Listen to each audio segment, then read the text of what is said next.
تو یہ کہنا مہندی بنانا اور کہنا کہ امام قاسم کی شادی اور اس کے اوپر نوحے پڑھنا، پہلے پتہ تو کر لو کہ یہ واقعہ بھی ہوا ہے کہ نہیں۔ مجھ سے پوچھے تو وہ رات سجدوں کی رات تھی۔ وہ والی بات زیادہ دل کو لگتی ہے یا میرے والی بات زیادہ دل کو لگتی ہے؟ سجدوں کی رات تھی۔ ان خیموں سے قرآن پڑھنے کی آواز آتی تھی، یاد الہی میں رونے کی آواز آتی تھی، بارگاہ خداوندی میں نیاز مندیاں پیش کرنے کی باتیں آتی تھی۔ اور جب صبح ہوئی تو حضرت امام علی مقام رضی اللہ تعالی فرمایا کہ ان کی جنگ میرے ساتھ ہے۔ اے لوگو جو میرے ساتھ ہو۔ ساتھ کون تھے؟ بھئی ساتھ اہل بیت کرام تھے اور بعض صحابہ اور صحابہ کی اولادیں تھی۔ بھائی شیعہ علماء شارٹ کٹ مارتے ہیں بیچ میں، امام علی مقام کو کس نے شہید کروا کر؟ صحابہ کی اولادوں نے کروایا۔ تو جو کربلا کے اندر اہل بیت اطہار کے نفوس تھے یہ تو 21 تھے، 25 یا 28، شہید ہوئے 72۔ باقی کون تھے؟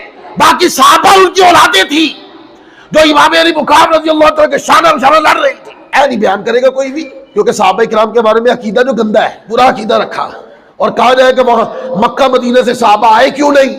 امام علی مقام نے بتایا ہی نہیں میں جنگ لڑنے کے لیے جا رہا ہوں۔ اگر بتاتے تو آتے سارے ساتھ، آقا علیہ الصلوۃ والسلام کے ساتھ نہیں نکلے تھے یہ لوگ۔ انہوں نے تو مکہ سے مارے کھانا شروع ہوئے، یہ لوگ خود لڑے، اولادیں لڑی، اولادیں ذبح کروا دی آقا کی خاطر، حضور کے دین کی خاطر۔ یہ کیسے ممکن تھا کہ حضور کے صاحبزادے کے اوپر اتنا بڑا ظلم کرنے کی کوشش کی جائے اور یہ لوگ نکل کے باہر نہ آئے؟ ایسا ممکن نہیں تھا۔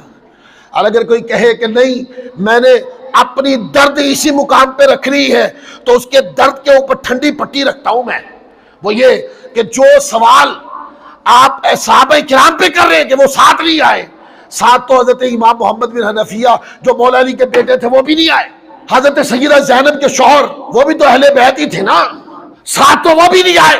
اور کیا خان وادہ بنو ہاشم کیا وہ صرف یہ 21 افراد پر مشتمل تھا؟